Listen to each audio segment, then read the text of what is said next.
nggak bisa tidak, karena itu kebutuhan dasar manusia. Makanya kalau orang mulai menyendiri di kamar, tutup pintu, nggak mau ketemu orang, itu sebentar lagi pasti gila. Ya, karena dia menyalahi kodrat. Kodrat kita ini makhluk sosial. Makhluk sosial tidak bisa hidup sendiri. Harus membangun hubungan dengan orang lain. Ya, nah di sini saudara, untuk membangun hubungan dengan orang lain itu pasti ada seninya. Ya, hari ini subtemanya adalah seni bekerja sama. Saya percaya begini saudara, kita itu tidak akan pernah bisa membangun hubungan dengan orang lain kalau yang pertama hubungan kita dengan Tuhan tidak beres. Itu selalu akan dilandasi pada itu dulu. Contoh, ketika Tuhan menciptakan Adam dan Hawa di Taman Eden, Adam itu seorang diri pertama kali. Saudara bisa bayangkan Adam diciptakan seorang diri. Walaupun banyak monyet, ya tetap monyet. Nggak bisa diajak omong kan? Ajak ngomong monyet coba gimana? Ya, Adam nggak bisa. Tidak ada teman yang sepadan. Lalu Tuhan berkata, tidak baik kalau manusia itu seorang diri. Aku akan menciptakan, memberikan dia seorang teman lain yang menjadi penolong.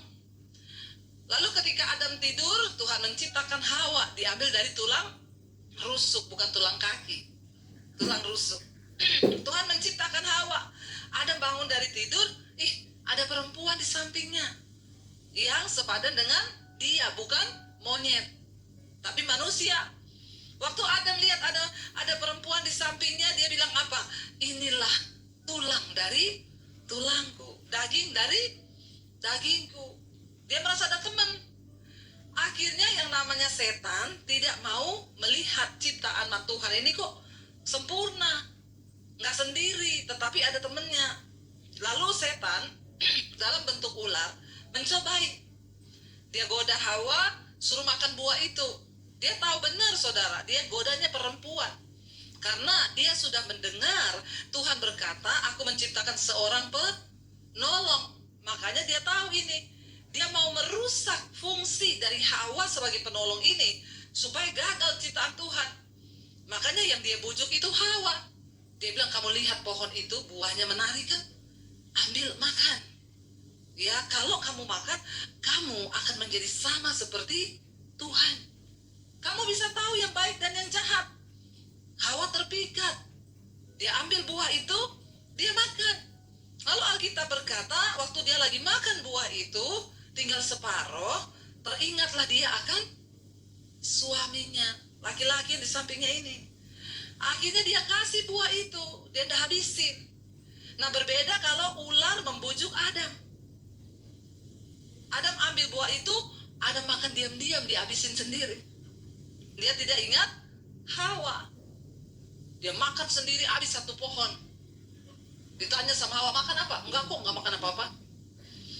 Tapi karena iblis mengerti benar, Hawa diciptakan sebagai penolong, namanya makanya perempuan itu apa-apa ingat suami. Jadi suami kalau diingat-ingat istri itu jangan marah. Kalau istri WA apa, di mana, itu artinya engkau diingat. Amin Bapak-bapak. Ya, kalau ditanya ya, lagi di mana, lagi apa, itu memang perempuan itu selalu ingat laki. Karena itu sudah kodrat, diciptakan jadi penolong. Justru kalau istrimu yang nggak pernah tanya-tanya kamu, hati-hati. Ya, istriku kok nggak pernah nanya di mana, nggak ada lagi apa-apa. Itu berarti dia tidak berfungsi sebagai penolong. Atau sudah benar-benar pahit hatinya. Lalu saudara, ya, Adam jatuh dalam dosa bersama-sama dengan Hawa. Tuhan datang, dosa udah masuk dalam diri manusia. Waktu Tuhan datang, mereka takut bersembunyi. Adam ditanya sama Tuhan sebagai laki-laki yang pertama kali diciptakan Tuhan. Tuhan bilang, kenapa engkau melanggar apa yang sudah aku firmankan? Adam gak bilang gini, ini loh Tuhan, daging dari dagingku, tulang dari tulang. Enggak, dia ngomong apa? Perempuan yang engkau tempatkan di sampingku ini loh. Saudara perhatikan ini, dosa yang pertama kali menghancurkan hubungan. Amin. Langsung berubah, hubungannya langsung rusak. Ini loh, perempuan yang kau tempatkan di dari daging, tulang dari tulangku. Begitu dosa masuk, Tuhan tanya, jawabannya, perempuan yang engkau taruh di sampingku ini yang bikin aku berdosa. Padahal waktu iblis goda Hawa, dia juga ada di situ. Lalu saudara, akhirnya Hawa dilemparin tanggung jawab, perempuan ini loh. Tuhan tanya, iya Hawa, apa yang sudah engkau lakukan? Hawa bilang, oh ular ini loh. Ya, selalu setan yang disalahin kan. Dan setan itu yang paling nerima. Waktu dia yang disalahin, ditanya, kamu benar ular? Ular cuma iya. Karena dia sudah nggak tahu mau lempar ke siapa lagi. Jadi kadang-kadang memang lebih bagus ular. Akhirnya menerima kesalahan. Akhirnya saudara, saya mau bilang di sini, waktu dosa masuk dalam hidup manusia, disitulah hubungan antar sesama itu rusak. Apa akibat dosa? Yang pertama, menghancurkan hubungan kita dengan Tuhan. Yang kedua, menghancurkan hubungan kita dengan sesama. Makanya orang kalau hidupnya bermasalah terus, coba cek manusia rohaninya.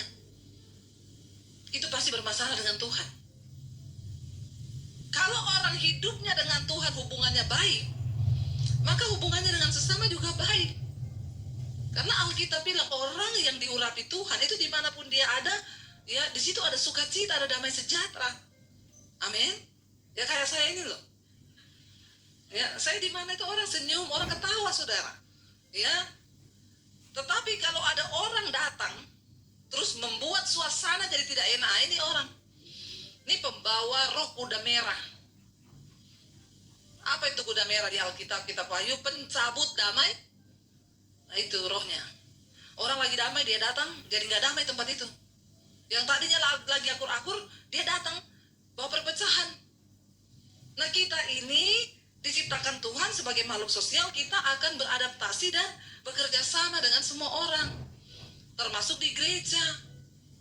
Ya tetapi banyak orang yang justru kepahitan, terluka, tersinggung. Itu di mana? Nggak usah takut ngomongnya kenceng. Di mana? Saya ini baru pulang dari Toraja, dari Makassar. Kita buat seminar hamba-hamba Tuhan antar gereja, antar denominasi. Di Makassar ratusan, hampir 500 terkumpul. Di Toraja 1000, hampir 1100 hamba Tuhan dari 30 denominasi gereja ikut seminar. Waktu firman disampaikan, lawatan Tuhan terjadi, ya ditantang altar call, hamba Tuhan yang kecewa, sakit hati, kepahitan, maju banyak saudara, nangis di altar Tuhan, berlutut nangis. Ya jadi saya sampaikan, kita nggak mungkin bisa melayani jemaat kalau kita sendiri terluka. Kita nggak mungkin bisa melayani orang lain kalau kita sendiri masih kepahitan. Ya maju saudara, ya puji Tuhan. Ya sekarang saya banyak pelayanan dengan beberapa orang yang terbeban. Kami akan lakukan ini di berbagai kota di Indonesia. Ya kita turun ke desa-desa, bukan hanya turun tapi kita juga memberkati pendeta-pendeta di desa saudara. Ya pelayanan begini tuh nggak cari untung, nggak cari PK, keluar tenaga, waktu, keluar uang. Tetapi saya merasa inilah hati Tuhan. Makanya orang tanya, ibu nggak buka gereja? Enggak, sudah banyak gereja di Jakarta. Kalau saya buka gereja nanti saya tambah musuh. Iya Pak Iya? Kok semangat sekali ngomongnya? Kok saudara tahu kalau saya buka gereja jadi tambah musuh? Saya nggak mau tambah musuh. Ya saya begini jadi tambah teman. Semua gembala jadi teman saya. Ya Tuhan lagi mencari orang-orang yang mau menjadi pendamai, karena sudah terlalu banyak perpecahan di antara gereja. Bagaimana kita bisa berdiri di tengah bangsa ini kalau gereja saja sudah terluka, sudah banyak kepahitan. Ya saya bilang sudah banyak gereja. Saya menemukan panggilan saya dengan suami sekarang seperti ini. Kami keliling saudara, ya memberkati pendeta-pendeta di desa. Ya nanti besok minggu depan saya harus ke Semarang, lihat satu tempat untuk bikin sekolah misi. Masih bergumul beberapa tempat lagi kami gumuli. Ya bikin sekolah misi 6 bulan, orang-orang dari desa disekolahin. Setelah itu dia harus pulang ke desanya, membangun pelayanan di sana, membuka gereja. Kenapa? Karena Indonesia ini banyak sudah dihijaukan. Tapi orang Kristen nggak mau peduli, tidak mau melihat itu. Kita harus berdoa untuk bahasa Indonesia ini dipulihkan, dilawat, dimenangkan bagi Kristus. Ternyata pendeta yang terluka juga banyak.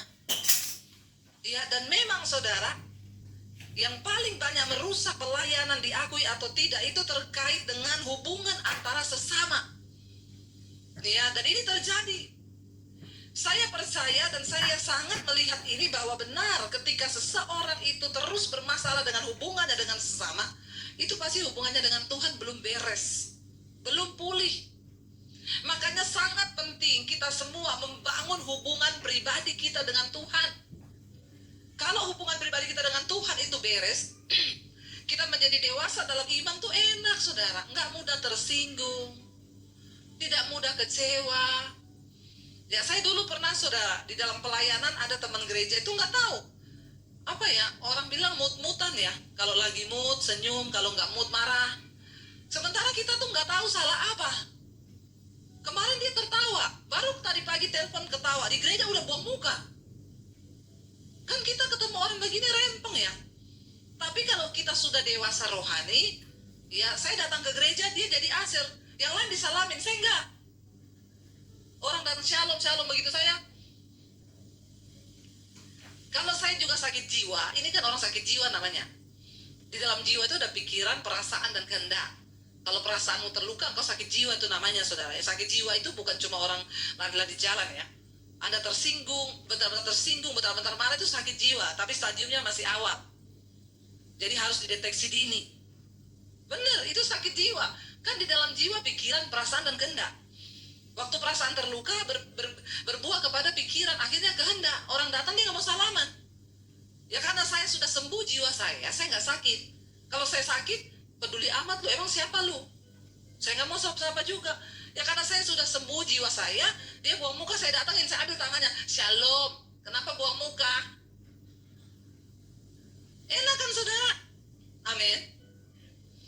Ya udah kayak begitu saja. Jadi kita itu hubungannya dengan sesama tuh enak. Apalagi kalau hubungan kita dengan Tuhan itu rusak, hubungan suami istri juga pasti rusak. Pasti. Kalau ada yang belum beres ya, saya ingat kemarin waktu saya baru pertama kali menikah ya, saya terikat dengan kepahitan. Saudara sudah melihat khotbah saya, kesaksian saya yang judulnya Aku Masih Terluka. Ya, sudah pelayanan tetapi aku masih terluka. Ya, luka itu saya rawat baik-baik. Saya balut di dalam hati saya, sehingga apa dikit saya tersinggung karena ada luka. Orang itu kalau luka, ya orang mau sentuh begini dia sudah takut duluan, padahal tidak ada maksud apa-apa, tapi dia sudah sensi. Ciri-ciri orang luka batin, apa-apa dikit tersinggung, apa dikit marah, apa dikit kecewa. Kemarin saya pelayanan di Makassar Toraja, ada jemaat yang datang, Bu Debi, kenapa? Saya mau minta maaf sama ibu, kenapa? Saya kepahitan loh sama ibu. Terus saya bilang gini, kamu kepahitan sama saya tuh gak kenal kamu loh. Ajaib gak saudara? Ada orang kepahitan, kita gak kenal dia loh. Bisa kepahitan loh. Ini orang berarti kan, aduh sakit jiwa gak? Kecuali saya sudah pernah omong-omong, terus saya menyakiti dia lewat perkataan saya, dia kepahitan, ya boleh lah ya. Saya bilang gini, Bu, saya gak kenal ibu kenapa kepahitan sama saya? Bodoh ibu. Rugi ibu, saya gak tahu ibu pahitin saya tambah manis. Iya nggak saudara? Rugi kita ini kepahitan. Terus saya bilang, ibu kenapa kepahitan sama saya? Saya kirim kesaksian sama ibu, tidak pernah dibaca. Saya bilang ini kesaksian WA yang masuk di saya hampir 30.000 sekarang. Ibu tolong kasih tahu sama saya bagaimana saya bisa baca kesaksiannya ibu itu. Yang dibaca setiap malam itu hanya satu kesaksian. Lainnya yang masuk WA 30.000. Saya terbatas, saya manusia. Ada lagi yang aneh, Bu, WA saya kenapa nggak dibaca-baca? Oh, ibu cuma pilih-pilih yang orang kaya ya? Terus saya bilang, bagaimana saya tahu orang yang WA ini kaya atau miskin? Kecuali dia punya kaya, ya, miskin, kin. Lah ya WA yang masuk semua WA. Saya nggak tahu orangnya kaya atau miskin. Kadang gambarnya cuma Raja Wali, ada yang gambarnya cuma gunung. Bagaimana saya bisa lihat orangnya itu kaya atau miskin kecuali ada foto di Mercy? Saya bilang please deh. Tapi ya begitulah, banyak orang sakit jiwa. Itu yang berhubungan tidak dua arah loh. Dia cuma kirim WA, saya nggak baca, belum baca di kesannya. Bisa kepahitan sama saya. Saya nggak nonton khotbah ibu lagi dari situ. Astaga, saya bilang ibu yang rugi. Iya Bu, tapi setelah saya Pikir-pikir betul juga ya Bu, itu yang masuk ribuan ya. Baru mikir kamu. Iya saya pikir-pikir, iya akhirnya sekarang saya dengerin ibu lagi. Ya kamu nggak dengerin saya, yang rugi bukan saya, ya kamu yang rugi. Tapi ada orang-orang begini saudara, nggak ada angin, nggak ada badai, tersinggung. Bagaimana mungkin kita bisa membangun sebuah hubungan dengan orang lain kalau kita ini sakit jiwa? Makanya perlu hubungan yang intim dengan Tuhan yang sehat. Nah, saya dulu masih kepahitan, sudah pelayanan, menikah dengan suami saya loh. Bayangkan suami saya menikahi hamba Tuhan yang sakit jiwa. Loh benar. Akhirnya saya lahirkan anak saya pukulin. Saya hajar anak-anak saya. Kalau saya marah emosi saya pukulin. Sambil saya ngomong, kamu tahu mami dulu waktu masih kecil, gak ada apa-apanya dengan apa yang papi saya bikin ke saya. Itu terus yang keluar. Kenapa? Karena saya kepahitan. Ya, dan saya bisa bayangkan suami saya waktu itu bagaimana perasaannya. Dia pasti akan ngomong, saya pikir nikah sama hamba Tuhan enak. Ternyata sama aja hamba Tuhan sakit jiwa. Iyalah. Ya, orang suami saya ini pendiamnya kayak begini. Nggak pernah marah. Bisa-bisanya saya tersinggung sama kakaknya yang saya marahin dia. Lalu saya benturkan kepala saya ke tembok. Stres lah suami saya lihat istri kayak saya saudara. Tapi puji Tuhan. Ya Tuhan tahu, lalu Tuhan sembuhkan saya, suami saya layani saya doa pelepasan. Ya dilayani. Jangan ibu-ibu nanti minta ke suami saya pelepasan ya. Minta suamimu sendiri. Ya, lalu akhirnya saya dipulihkan. Waktu dipulihkan berubah semua. Hubungan saya dengan anak, saya nggak pernah lagi pukul anak. Ya saya nggak jadi orang yang tersinggungan. Kenapa orang bisa di dalam hubungan bermasalah, di gereja bermasalah? Karena hatimu dengan Tuhan, rohmu belum dihidupkan kembali. Dan masih terlalu banyak orang Kristen yang hidup saudara masih membawa sampah di dalam dirinya.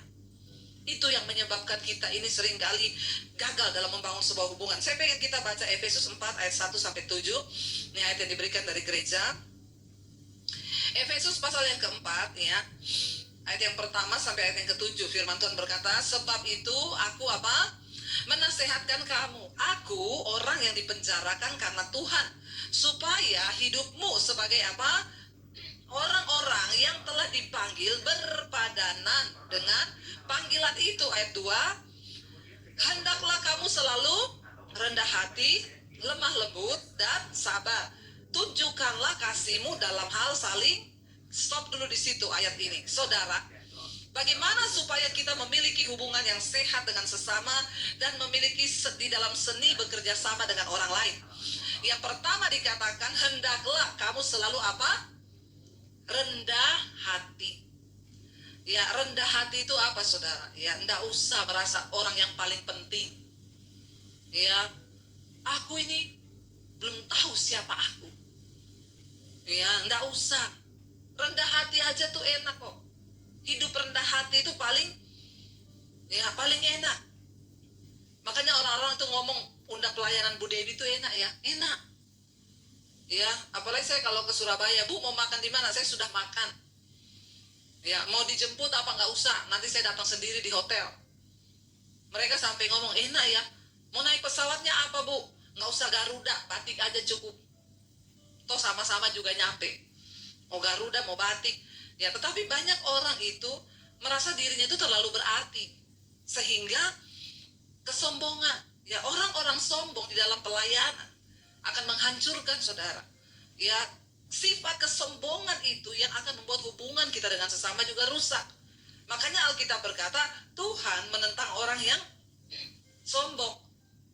Tetapi Tuhan mengasihani orang yang rendah hati. Nggak usah sombong. Ya, apalagi ya ada orang bilang kan orang kaya ya sombong biasalah. Jangan pikir setelah kaya boleh sombong, nggak boleh. Kaya sombong dilarang, apalagi miskin sombong. Yang kaya aja nggak boleh sombong, miskin sombong ini kan kebangetan saudara. Ya, jangan jadikan diri kita musuh Allah, sebab barang siapa yang meninggikan diri dia akan direndahkan. Tapi barang siapa yang merendahkan diri, merendahkan hati, dia akan ditinggikan. Pegang itu baik-baik. Ya, jangan sombong. sehingga mencari kehormatan, mencari harkat, mencari. Dulu saya tuh pernah satu KKR, saudara, ada orang marah-marah di Facebook gara-gara dia tulis di Facebook, saya tidak menyangka ya, ternyata di gereja itu kursi untuk hamba Tuhan memang khusus. Jadi ceritanya dia datang, itu ada KKR, saudara. Jadi kursi bagian 1, 2, 3 dikhususkan untuk hamba-hamba Tuhan. Yang dari desa, yang dari mana tuh, dia duduk di kursi. Dia, oh ini jemaat datang, dia duduk di kursi nomor 2. Sama panitia sudah ada tulisan hamba Tuhan. Sama panitia dibilang, Bu, maaf, kursi nomor 1, 2, 3 itu dikhususkan untuk hamba Tuhan. Ibu bisa pindah nggak di belakangnya, pulang nggak mau ikut KKR. Bikin status di Facebook. Ternyata hamba Tuhan sama jemaat itu beda. Di gereja itu ada kelas-kelasnya. Kenapa bisa ya duduk di dalam paling depan tuh khusus untuk hamba Tuhan? Orang sudah duduk suruh pindah ke belakang. Saya balas dia dengan ayat yang Yesus bilang, kalau kamu datang ke satu pertemuan, duduklah di kursi paling belakang. Siapa tahu tuan rumah datang dan berkata kepadamu, Pak, Bu, kenapa duduk di sini? Pindah di depan. Engkau menerima kehormatan di depan semua orang. Jangan kalau engkau datang di satu pertemuan, engkau duduk di kursi paling depan. Siapa tahu tuan rumahnya datang dan berkata, tolong pindah dari sini. Karena tempat ini dikhususkan bagi orang yang lebih terhormat daripadamu. Itu Yesus yang ngomong. Salahnya apakah karena di kursinya? Enggak. Salahnya pada kita sendiri kan. Makanya kalau datang, belum ada dikenal, nggak usah langsung duduk di depan. Ini bicara tentang sikap hati, kecuali di sini kan tidak ada tulisannya hamba Tuhan toh. Kalau saudara juga mau duduk di kursi saya, silakan. Nanti saudara gantiin saya khotbah. Kalau mau, saya kasih saudara. Ya.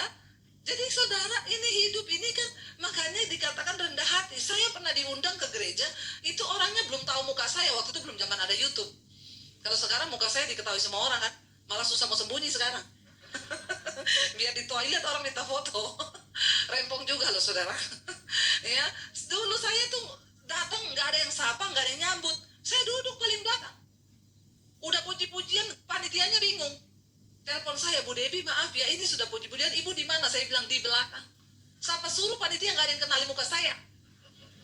Waktu itu belum pakai masker lagi. Memang saya tidak terkenal. Ya tidak usah salahkan. Ngapain dimarah? Saya ini pembicara, kok nggak disambut, kok nggak disapa? Ya saya duduk paling belakang. Saya bilang biarin aja panitianya, bentar lagi juga bingung. Ya lalu telepon, benar, Bu, Ibu di mana ya? Ini sudah pujian. Saya sudah datang dari tadi. Di mana? Di belakang. Bingung mereka nyari-nyari. Iya Bu Devi duduk di depan, Bu. Ya, jadi saudara, kerendahan hati itu enak kita. Walaupun juga mungkin kita direndahkan, enggak apa-apa, terima aja, bersyukur. Waktu engkau direndahkan, maka engkau akan ditinggikan Tuhan. Tapi orang yang merendahkan, meninggikan diri akan direndahkan. Pegang ini dalam hubungan, dalam seni kita membangun hubungan dengan orang lain. Ya, enggak apa-apa, rendah hati aja. Tuhan melihat hatimu. Lalu yang berikutnya tadi dikatakan apa? Ya, biarlah kita memiliki kerendahan hati, selalu rendah hati. Yang kedua, lemah lembut. Lemah lembut itu bukan kayak orang Solo ya. Jangan di pikiran saudara itu, lemah lembut itu berarti orang datang, Shalom Ibu, apa kabar? Itu lebay. Lemah lembut itu bicara tentang sikap hati. Artinya apa? Hatinya itu mudah berubah. Mudah berubah itu gini loh. Walaupun orang bicara keras, udahlah nggak apa-apa, nggak usah ditaruh di hati lah. Ya, ada orang yang aneh, nggak apa-apa lah, orang memang dia aneh kok. Jangan disimpan di hati. Hatinya itu lemah lembut, mudah bertobat. Itu artinya saudara, lemah lembut itu mudah bertobat. Karena tidak semua orang yang omongannya halus itu hatinya juga halus. Ya, kalau kayak saya ini syarat masuk surga harus lemah lembut. Wah, saya udah nggak masuk surga duluan kalau yang shalom. Ya, saya aja kadang ketemu orang, hey, apa kabar? Nggak ada lembut-lembutnya. Memang orang Sulawesi. Ya, makanya saya kadang stres. Suami saya bilang, saya belajar ngomongin sing halus kayak wong Jawa. Saya bilang, nggak bisa. Kamu ingat-ingat ngomong yang halus itu nadanya di belakang turunin. Belah saya ini kalau ngomong nada belakangnya naik. Bagaimana caranya saudara? Dia bilang pokoknya itu aja. Jadi kamu ingat-ingat, kalau mau ngomong halus itu belakang turunin. Saya kan kalau ngomong, bagaimana kabar? Suruh belakang turunin. Jadi kadang-kadang saya belajar juga mempraktekkan. Kalau ajak suami saya, ayo kita pergi makan, ya. Jadi bagaimana kamu? Sudah stres saudara, stres. Ya, namanya stres mau belajar lemah lembut itu, ya tetapi yang dimaksud lemah lembut itu bukan soal omongan tok lemah lembut, tapi sikap hati. Walaupun orang bikin kita marah, bikin kita apa, sudahlah, anggaplah ya sudah. Hatinya itu mudah bertobat tuh lemah lembut. Kalau saudara menjadi orang rendah hati, lemah lembut, maka hubunganmu dengan sesama enak. Kita nih banyak temen dan saudara pasti disukai. Ketimbang disinggung sedikit sudah terluka, udah kita bikin yang enak-enak aja lah. Ya ada orang, Bu, dia ulang tahun loh, saya pun udah diundang ya. Bisa terluka loh saudara. Saya bilang, gak usah ditaruh di hati ya. Mungkin dia juga cuma undang keluarga atau orang dekat. Coba segala sesuatu tuh dibikin positif. Orang yang hatinya lemah lembut tuh apa-apa tuh dibikin positif. Tapi kalau semua kita jadikan negatif, ya sudah, sakit jiwa saudara.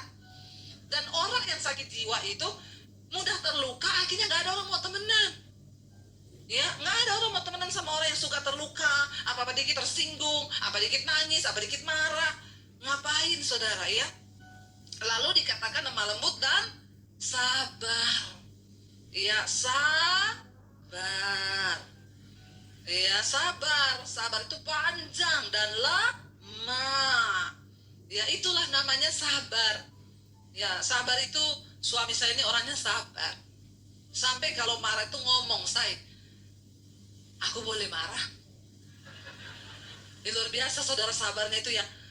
Ngomong saya, aku boleh marah enggak? Saya bilang marah-marah aja, nggak usah permisi. Mau marah aja permisi, aku mau marah. Ya, sabar. Memang mungkin kalau sabar tuh kita banyak belajar dari orang Solo lah, orang Jawa. Ya itu sabar memang. Kakinya diinjak, gimana? Mas, kaki masnya di atas kaki saya. Ya, itu kalau orang Solo. Kalau orang Sulawesi kakinya diinjak, kaki masih dipakai, pinggir. Nah itu orang Sulawesi. Ya tapi orang Solo begitu, Mas, maaf ya, kaki masnya di atas kaki saya. Sabar, Tuhan suruh kita nih sabar. Kenapa bisa ada orang saudara terjadi pembunuhan, ya seperti yang kita lagi viral. Tadinya awalnya marah, tersinggung, akhirnya menyiksa. Ini sangat keji ya, sampai tangannya dipatah, ya tubuhnya dilukai, sampai akhirnya ditembak mati. Kenapa? Ya itu karena tidak ada kesabaran. Meledak-ledak, akhirnya iblis masuk di dalamnya. Orang itu kalau nggak sabar biasanya langsung dikuasai iblis. Berusaha, kalau kita dengar sesuatu, kita dapat sesuatu, tarik nafas dulu, buang dari mulut. Iya, atur adrenalinmu. Dengar kabar apa-apa, jantung berdegup. Ini tanda-tanda orang nggak sabar. Ya, dalam segala hal itu harus sabar. Memutuskan sesuatu sabar, berdoa dulu, jangan terburu-buru. Suami istri harus menjadi mitra di dalam membangun hubungan sama-sama. Ya kalau kita sabar, ya dan dikatakan di sana, tunjukkanlah kasihmu dalam hal saling membantu. Kalau kita ini jadi orang yang suka menolong orang lain, kira-kira orang seneng nggak saudara? Seneng, tapi nggak usah ada pamrih. Ditolong biar orang terima kasih atau cari nama. Kalau saudara nolong aja, nggak usah pengen orang terima kasih ya, apalagi diumumkan di Facebook. Nggak usah. Kita ya udah bantu-bantu aja, selesai, nanti Tuhan yang balas. Ayat yang ketiga berkata, dan apa? Berusahalah memelihara kesatuan roh oleh ikatan damai sejahtera. Siapa yang usaha? Kita. Memang untuk membangun hubungan dengan sesama itu harus ada usaha dari kita untuk memelihara kesatuan. Jangan dihancurkan kesatuan itu. Di dalam satu grup, nggak usah bisik-bisik. Ini roh pemecah belah. Kalau saudara nggak suka dengan si A, datangi si A. Kamu tahu nggak, kita ini gini. Ya, terus saya tuh nggak suka dengan cara kamu gini, tapi kita sama-sama maju ya, doa yuk. Daripada saudara nggak suka sama si A, saudara mengkamiri B, C, D, E, F, G, H, I, J. Ini orang yang tidak memelihara kesatuan. Ya, terus mari kita memelihara dengan apa? Menjaga kesatuan, ikatan damai sejahtera. Kenapa kita harus jaga damai sejahtera? Karena damai sejahtera itu produk kerajaan Allah. Orang yang hidup dalam damai sejahtera. Itu tepuk tangannya kok kurang sponsor gitu ya. saudara, ya iblis boleh merampas semuanya dari hidup kita. Selama masih ada damai sejahtera, engkau adalah pemenang, bahkan lebih daripada pemenang. Apa yang dicari dunia hari-hari ini? Damai sejahtera. Apalagi engkau suami istri setiap hari gandengan tangan. Kita berdoa dalam nama Yesus, kita jaga damai sejahtera dalam rumah tangga kita. Setan tidak bisa memecah belah kita. Begitu saudara, gandeng tangan setiap hari, berpelukan suami istri. Amin Bapak Ibu. Ini aminnya aku tidak rela ya. Saya sama suami, ya setiap hari kami berpelukan. Kadang 1, 2, 3 kali. Ya berpelukan saudara, berpelukan aja. Tuhan terima kasih buat suami, buat istriku. Gak apa-apa berpelukan. Itu kita menjaga damai sejahtera dalam hidup kita. Supaya gak mudah pecah, gak mudah berantem. Lalu ayat yang keempat berkata di sana, kenapa saudara? Karena kita ini satu tubuh, satu roh. Sebagaimana kamu telah dipanggil kepada satu pengharapan yang terkandung dalam panggilanmu. Saya mau lihatkan kepada saudara, kenapa iblis berusaha saudara untuk memecah persatuan kita. Coba kita buka bersama Matius ayat pasal 18 ayat yang ke-19. Matius pasal 18 ayat ke-19 ini loh. Makanya iblis tidak mau kita bersatu di gereja, di rumah, di keluarga. Baca bersama. Dan lagi aku berkata kepadamu, jika 2 orang daripadamu di dunia ini sepakat meminta apapun juga, permintaan mereka itu akan dikabulkan oleh Bapakku yang di sorga. Sepakat artinya bersatu. 2 orang bersatu, sepakat. Hidup beriringan, hidup berdampingan, tanpa pecah belah, tanpa pertikaian. Engkau berdoa meminta apapun, Tuhan bilang pasti akan dikabulkan oleh Bapa. Suami istri, maukah doamu dikabulkan? Hidup sepakat bersama. Jangan banyak berantem. Ini Alkitab yang ngomong. Saya sudah buktikan. Waktu saya dan suami bersepakat, kita minta apa, itu Tuhan beri. Katakan amin. Ayo, ya kenapa? Marah, pertikaian, berantem menghalangi berkat Tuhan turun atas hidupmu. Saya kemarin ketemu pengusaha di Makassar, luar biasa. Saya bilang, Pak, apa tips Bapak diberkati? Punya mall, punya supermarket 14. Satu mall aja pegawainya itu 1.000 lebih. Ya, saya tanya, apa kunci Bapak diberkati? Setiap hari saya cium istri, saya peluk istriku. Karena Alkitab berkata, waktu suami itu peluk istri, sayang istri, doamu tidak terhalang. Bapak-bapak bilang amin yang kenceng. Gak usah marah. Biasa aja. Ya, ketika engkau sayang istri, peluk istri, cium istri tiap hari, Tuhan bilang, maka doamu tidak terhalang. Apa yang membuat doamu terhalang? Yaitu marah-marah, berantem, benci, apalagi sama istri. Nggak sayang istri, ya udah doamu nggak dijawab. Jadi bapak-bapak dan ibu-ibu saya berdoa supaya kita punya jiwa yang sehat, kita membangun hubungan yang sehat, supaya hidup rumah tangga kita juga sehat dan diberkati Tuhan. Mari kita bangkit berdiri bersama, kita berdoa. Terima kasih Tuhan, kami mengucap syukur karena kami tahu kami dipanggil untuk hidup dalam damai sejahtera, untuk hidup di dalam panggilan kami. Firman Tuhan berkata, biar kami rendah hati, biar kami sungguh-sungguh menjaga damai sejahtera, kami sungguh-sungguh belajar menghormati orang lain, kami sungguh-sungguh belajar menaruh harapan-harapan kami hanya kepada Tuhan dan bukan kepada manusia, supaya kami melihat perkenanan Tuhan turun atas hidup kami. Berkati setiap rumah tangga, berkati setiap kami Bapa. Kami berdoa hubungan-hubungan kami yang kami bangun menjadi hubungan yang sehat dan memuliakan Bapa di sorga. Di dalam nama Tuhan Yesus kami berdoa mengucap syukur. Sama-sama katakan amin. Mari.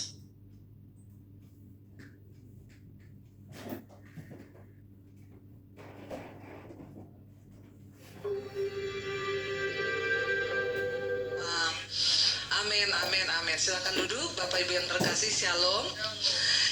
Menjadi orang yang jujur saudara ya. Siapa yang jujur di sini angkat tangan? Nggak ada yang pede ya.